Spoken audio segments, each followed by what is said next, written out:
Halo on PS5 will be massive. At this point, Master Chief Collection heading its way to PS5 is everything but confirmed. So this is just going to be a quick video on my thoughts about this whole thing, and some issues I think it'll possibly cause Halo in the long run. So let's hop right into it. I think this is a fucking great move by Xbox, and it's a move that they should have made a lot sooner. Pretty much right after they saw what a success Sea of Thieves was on PS5, they should have followed up with this. That game absolutely blew the fuck up. And for Halo, I think it's a great way for the game to have a much welcome boom to its player count, especially if it remains crossplay between PC, Xbox, and PS5.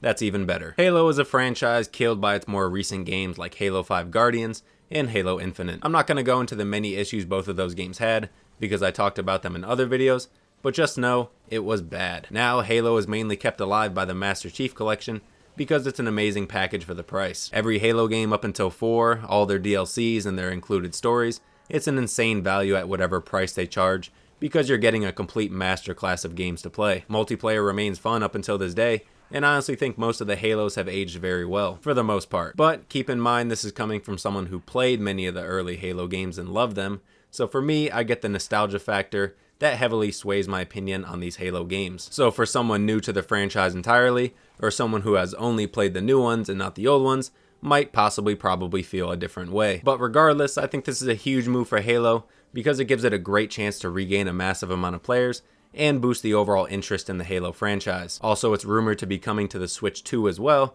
because it seems like Nintendo, after fucking 20 years, will put out a console that can actually play real games, which will clearly be another huge plus for this move. Now, what I think is going to be a huge problem about this whole thing is the fact that Xbox is relying too much on the Halos from the past. They're counting on these Halos from the Master Chief Collection to keep the franchise alive, and it's not going to be doing them any favors in the future, because those old Halos are not at all a representation of the Halos we have today. And other than a smart money move for Xbox, I think they're also going to be using this move as an advertisement for the next game, and getting Halo on as many platforms as possible is key to this happening, because as I said before, this move is overall going to boost the player count for the franchise and get people kind of talking about Halo again. But this can come back to fuck them up, because putting this collection of Halo games instead of putting something like Halo Infinite on the PS5 and Switch is going to get people used to the great Halo games we used to have rather than the shit ones we get today. Which obviously from a business perspective is smart. You give the people the good product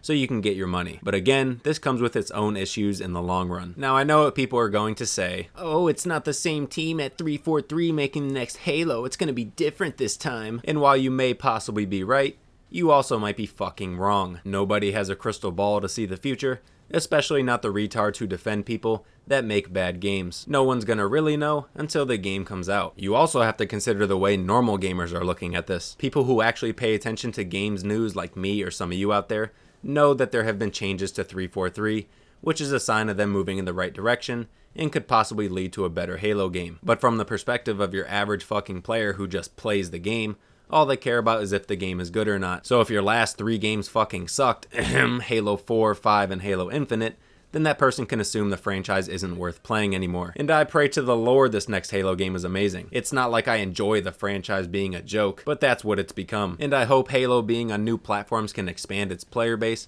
as well as start a potential turnaround for the franchise and get people excited about Halo again. But those are my overall thoughts on Xbox doing this great move, and in the end, I hope they can execute this plan well. So that's it for me. Remember to like the video and subscribe to the channel for more content like this, and I'll catch you in the next one.